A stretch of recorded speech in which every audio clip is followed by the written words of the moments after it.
સુરેન્દ્રનગરથી સમાચાર Limbdi Wadhwan national highway ઉપર ચક્કાજામ થયો છે। સમલા ગામના લોકોએ પાણીની સમસ્યાને લઈને ચક્કાજામ કર્યો।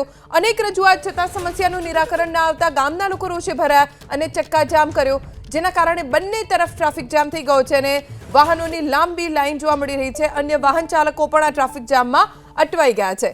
અનેક રજૂઆતો કરવામાં આવી કેમ કે ગામના લોકોને ખૂબ પાણીની સમસ્યા પડી રહી હતી। માટલા લઈને મહિલાઓ રસ્તા ઉપર આવી અને ચક્કાજામ કરી દીધો છે। જ્યાં સુધી તેમની રજૂઆત સાંભળવામાં નહીં આવે, તેમની સમસ્યાનું નિરાકરણ લાવવાની બાહેધરી નહીં આપવામાં આવે, ત્યાં સુધી આ મહિલાઓ આંદોલન કરશે।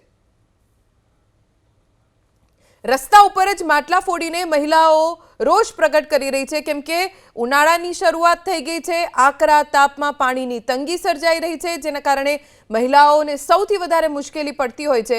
એટલે જ મહિલાઓએ બીડું ઝડપ્યું, માટલા લઈને રસ્તા ઉપર આવી ગઈ અને રસ્તા ઉપર માટલા ફોડીને આ મહિલાઓએ પોતાનો રોષ પ્રગટ કર્યો છે।